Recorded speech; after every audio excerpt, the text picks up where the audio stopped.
নমস্কার বন্ধুরা। সিমের চচ্চড়ি, সিমের শুক্তো, সিম ভাজা, আমরা কত কিছুই না খাই। সিম ভর্তাও খেয়ে থাকি, কিন্তু আমার হাতের সিম ভর্তা একবার করে খেয়ে দেখুন, দেখবেন অসাধারণ এর টেস্ট। আমি কীরকম বানাই দেখতে থাকুন। প্রথমে সর্ষের তেল নিয়ে নেব, তার উপরে এরকম ডুমো ডুমো করে কাটা সিমগুলোকে ভালো করে ধুয়ে দিয়ে দেবো, পোকা টোকা বেছে নিয়ে।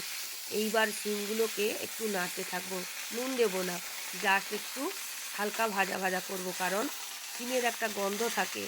আমরা একটু গ্যাসের নবটা কমিয়ে দিয়ে ভালো করে এর গায়ে একটা পোড়া পোড়া ভাব আসা পর্যন্ত ভাজবো। এবার কড়াই তেল নিয়ে নেব, আর যে সিমগুলোকে ঢেলে রেখেছি ওগুলাকে মিক্সিতে পেস্ট বানিয়ে নেব। এবার কড়াই দিয়ে দিয়েছি কালো জিরে ফোড়ন হিসাবে, তার মধ্যে দিয়ে দিচ্ছি কাঁচা লঙ্কা কিছু, আর তার মধ্যে দিয়ে দেবো বেশ কিছুটা রসুন থেতো করা। একটু রসুনটাই বেশি দেবেন, কারণ এর গন্ধটা ভালো লাগবে এই ভর্তার সঙ্গে। এরপর দিয়ে দেবো পেঁয়াজ। পেঁয়াজগুলোকে কুচি কুচি করে রেখেছি। পেঁয়াজটাকে ভাজা ভাজা করে নিতে হবে এবং লাল লাল করে ভাজতে হবে, যাতে এর পেঁয়াজের সুগন্ধটা আসে। যে কোনো রান্নায় পেঁয়াজটা একটু ভাজা না হলে ঠিক টেস্টটা ভালো আসে না। এরকম লাল লাল করে ভেজে নেবেন। এরপর লঙ্কা গুঁড়ো হলুদ গুঁড়ো দিয়ে দেবেন। এইটি দিয়ে একটু জল দিয়ে দেবেন, যাতে না মশলাটা মানে হলুদ গুঁড়ো লঙ্কা গুঁড়োটা পুড়ে যায়। এরপর আমার এই ইউনিক যে জিনিসটা এটা দিয়ে দেবেন। এটা যে কোনো আপনি মাছ হতে পারে, মাছটিকে এই রকম একটু লবণ দিয়ে ভাপ বুলিয়ে নেবেন, তারপর কাঁটা ছাড়িয়ে, এটা যদি আট ট্যাংরা বা পাঙাশ মাছ হয় কোনো ব্যাপার না, কাঁটা বেছে নিয়ে ওইটা মশলাটার সঙ্গে কষিয়ে নেবেন।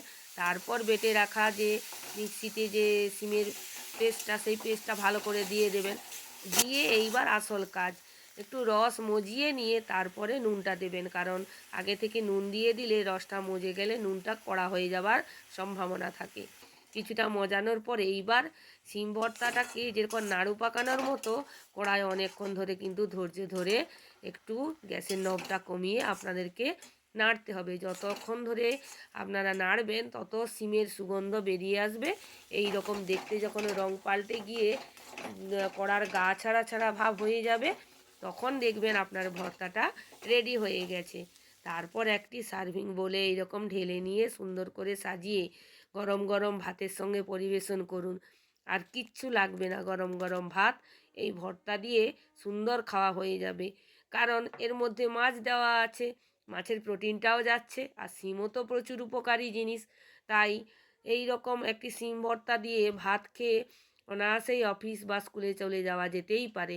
কেমন লাগলো জানাবেন কিন্তু, ভালো লাগলে